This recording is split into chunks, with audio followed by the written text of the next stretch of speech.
आज घटस्थापनेच्या दिवशी माझ्यासोबत असं काहीतरी होईल आणि त्याचा मला एवढा त्रास होईल असं मला कधीच वाटलं नव्हतं. तर काय झालं ते सांगते. पण त्या अगोदर ना आज होता घटस्थापनेचा म्हणजे नवरात्रीचा पहिला दिवस आणि आजचा कलर आहे पांढरा. तर मी पांढरी साडी वगैरे घालून रेडी झाले होते. त्यानंतर मग दारात हळदीचं लेपन वगैरे केलं आणि पिल्लूची लुडबुड अशी मध्ये चालूच असते. मी दारात रांगोळी काढते वगैरे किंवा हळदीचं लेपन करते असं बघितलं ना तर तो पण माझ्यासोबत येऊनच बसतो. त्यानंतर मस्त अशी घटस्थापनेची रांगोळी काढून घेतली. तर रांगोळी कशी वाटली मला नक्की कमेंटमध्ये सांगा.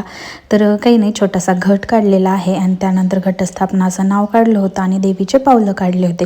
तर हे सगळं बघून नक्कीच देवी माझ्या घरात आलेली आहे. त्यानंतर दिवे वगैरे लावून घेतले, उंबरठ्याचं पूजन केलं आणि घरात आले. घरात पण मंदिर पूर्ण क्लीन करून घेतलं आणि त्यानंतर मग देवपूजेची तयारी करायची होती. त्यासाठी मग अगोदर देवांना नागिनीच्या पानाचं आसन दिलं, कारण आज ह्या नागिनीच्या पानाच्या आसनावर देव बसवले ना, मग 9 दिवस आपण त्यांना हलवत नाहीत त्यासाठी. आणि मस्त अशी पूजा झाली. आणि हा दिवा खरं तर मी घटाच्या तिथे लावण्यासाठी ऑर्डर केला. तर मला वाटलं मोठा येईल, पण तो खूप छोटा आला म्हणून मग मी तो देव्हाऱ्याच्या पुढेच लावला. त्यानंतर घटस्थापना वगैरे पण करून घेतली आणि असं मस्त तुळजापूरच्या आईचं स्वरूप साकारलं होतं मी मंगल कलशला. त्यानंतर मागे आईचा फोटो वगैरे ठेवलं. तर सगळ्या देवांना फुलं वगैरे वाहून घेतले आणि त्यानंतर तर घर इतकं प्रसन्न झालं होतं ना.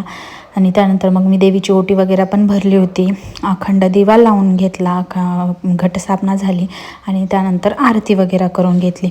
आणि देवीला आज नैवेद्य होता शुद्ध गावरान तुपाचा, तर तो नैवेद्य पण दाखवून घेतला. आणि मग मला फराळामध्ये मी आज बनवलं होतं भेंडीची भाजी आणि भगरीचा डोसा. आणि माझ्यासोबत काय घडले ते तुम्हाला सांगते. तर ह्या फोटोमध्ये तुम्हाला दिसत असेल माझ्या हातावरती जसे रॅशेस आलेत ना, तसेच पूर्ण बॉडीवरती रॅशेस आले. त्याचं मला खूप जास्त खाजव पण येत होते आणि आगसुद्धा होत होती. अक्षरशः मला दवाखान्यात गेल्याशिवाय याला फरकच पडला नाही आणि खूप जास्त मला याचा त्रास पण होत होता. आणि मला खूप वाईट वाटलं या सणासुदींच्या दिवसांमध्ये माझ्यासोबत असं झालं.